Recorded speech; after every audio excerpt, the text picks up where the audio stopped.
श्रीकृष्णपरब्रह्मणे नमः। अथ सप्तमोऽध्यायः। ज्ञानविज्ञानयोगः। श्रीभगवानुवाच मय्यासक्तमनः पार्थं योगं युञ्जन्मदाश्रयः असंशयं समग्रं मां यथा ज्ञास्यसि तच्छृणु। ज्ञानं तेऽहं सविज्ञानं विदं वक्ष्याम्यशेषतः। यज्ञात्वा नेह भूयोऽन्यत् ज्ञातव्यमवशिष्यते। मनुष्याणां सहस्रेषु कश्चिद्यतति सिद्धये यततामपि सिद्धानां कश्चिन्मां वेत्ति तत्त्वतः। भूमिरापो नलो वायुः खं मनो बुद्धिरेव च। अहङ्कार इति यं मे भिन्ना प्रकृतिरष्टधा। अपरेयमितस्त्वन्यां प्रकृतिं विद्धि मे परां।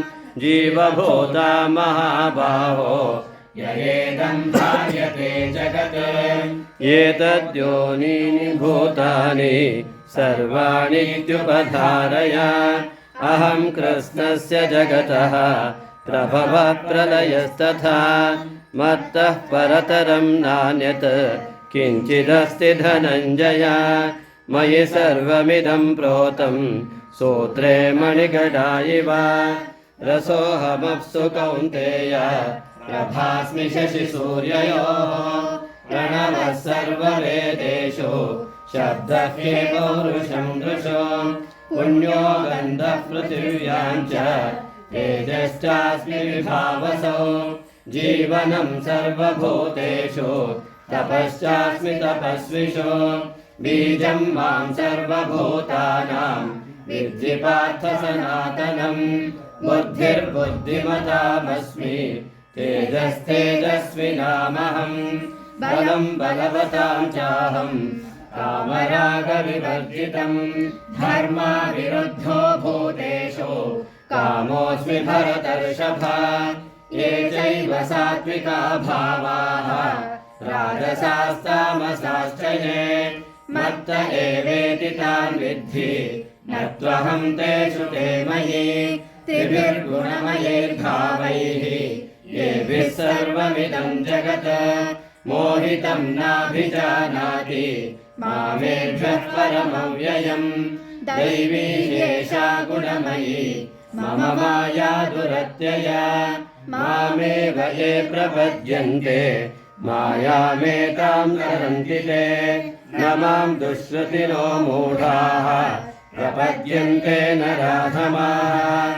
मायया परुतज्ञानाः आसुरं भावमाश्रिताः। चतुर्विधा भजन्ते मां जनाः सुकृतिनोऽर्जुन। आर्तो जिज्ञासुरर्थार्थी ज्ञानी च भरतर्षभ। तेषां ज्ञानी नित्ययुक्तः एकभक्तिर्विशिष्यते। प्रियो हि ज्ञानिनोत्यर्थम् अहं स च मम प्रियः। उदारः सर्व एवैते ज्ञानी त्वात्मैव मे मतम्। आस्थितः स हि युक्तात्मा मामेवानुत्तमां गतिम्। बहूनां जन्मनामन्ते ज्ञानवान् मां प्रपद्यते। वासुदेवः सर्वमिति समात्मा स दुर्लभः। कामैस्तैस्तैर्हृतज्ञानाः प्रपद्यन्ते न देवताः।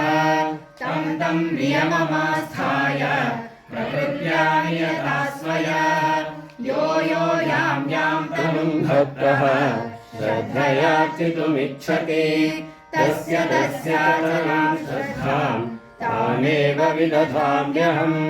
सतया श्रद्धया युक्तः तस्याराधनमीहते। लभते च ततः कामान् मयैव विहतान् हि तान्। अन्तवत्तु फलं तेषां तद्भवत्यल्पमेधसाम्। देवान् वेदयजो यान्ति मद्भक्ता यान्ति मामपि।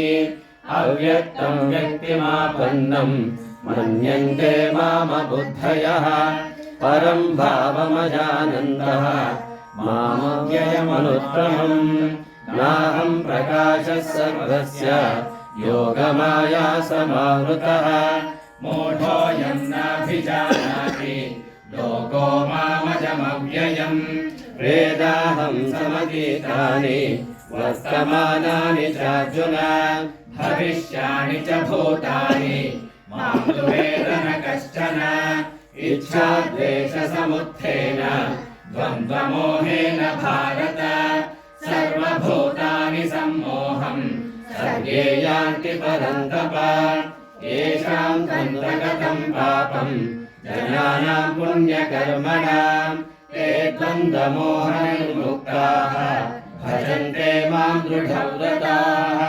जरामरणमोक्षाय मामाश्रित्य यतन्ति ये ते ब्रह्म तद्विदुः कृत्स्नम् अध्यात्मं कर्म चाखिलम् साधिभूताधिदैवं मां साधियज्ञं च ये विदुः प्रयाणकालेऽपि च मां ते विदुर्युक्तचेतसः ॐ तत्सदिति श्रीमद्भगवद्गीतासु उपनिषत्सु ब्रह्मविद्यायां योगशास्त्रे श्रीकृष्णार्जुनसंवादे ज्ञानविज्ञानयोगो नाम 7मोऽध्यायः।